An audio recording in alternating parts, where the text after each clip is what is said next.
सनातन धर्म के विरुद्ध सारी दुनिया आज क्यों है?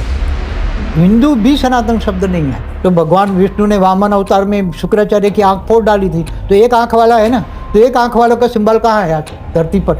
शुक्राचार्य के इन्फ्लुएंस में आकर वो सनातन इल्यूमिनाटी वो शुक्राचार्य का तीसरी आंख का सिंबल है। तो चाहे इल्यूमिनाटी हो, चाहे क्रिश्चियन हो, चाहे मुसलमान हो, चाहे यहूदी हो, सब शुक्राचार्य के इन्फ्लुएंस में शुक्राचार्य ने इन्होंने को भड़का के सनातन विरुद्ध कर दिया, क्योंकि असुरों का गुरु है।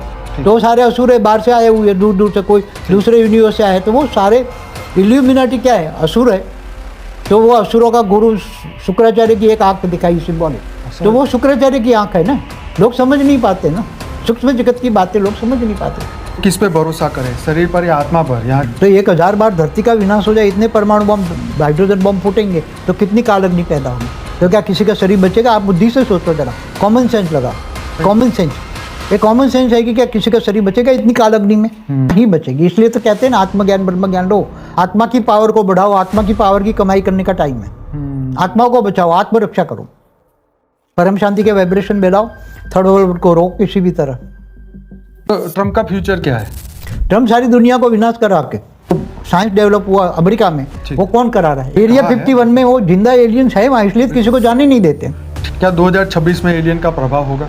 बहुत होगा, अंत में नवंबर दिसंबर में 2026 में एलियंस का प्रभाव इतना दिखाई देगा कि दुनिया मानेगी, सारी दुनिया, कि भी एलियंस ही ये विनाश करवाना चाहते हैं। अच्छा। थर्ड वर्ल्ड वॉर एलियंस ही करवाना चाहते हैं। कह सकते हैं आज के कुत्ते बिल्ली पहले इतने पुराने होंगे उनकी आत्मा कि वो इंद्र भी हो सकते हैं। अच्छा, इंद्र भी? कुत्ते बिल्ली जो आज के हैं ना, वो इंद्र भी हो सकते हैं। अच्छा, पहले पर आज के। अच्छा, इंद्र भी नरक का कीड़ा नहीं मिला, श्राप हाँ, मिला। वो तो सही बात है। इस वक्त ब्रह्मा विष्णु और शंकर जिनकी जो आत्मा है इस वक्त हमारे ब्रह्मांड में कहाँ होगी और वो क्या कर रही होगी? ब्रह्मा तो बदल गया है, ब्रह्मा मनुष्य बन चुका है।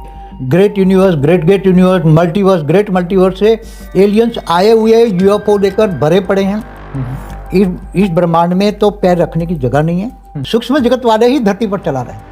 तो धरती पर जो अनेक धर्म मठ पंच संप्रदाय देख रहे हो तो कुछ भी नहीं है, सूक्ष्म में तो इससे कई गुना है। 33 कोटि देवी देवताओं का जो गायन है ना, हाँ। आधे मनुष्य मठ जो के आधे सूक्ष्म में है। तो पर क्या स्वर्ग में आज भी देवता हैं या नहीं? स्वर्ग वाले देवता है ना, हाँ। उनको तो इन लोगों ने धकेल के नीचे कर दिया।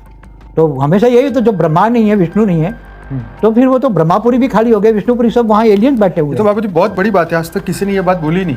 हम तो दिव्य दृष्टि से देखते हैं ना, ब्रह्मा भी भाग के मनुष्य बन गया है। तो सवाल ये भी आता है कि पृथ्वी पर चल कैसे रही है, फिर खत्म ना हो जाए, रुक ना जाए? उसको ऑलमाइटी अथॉरिटी चलवा रहा है।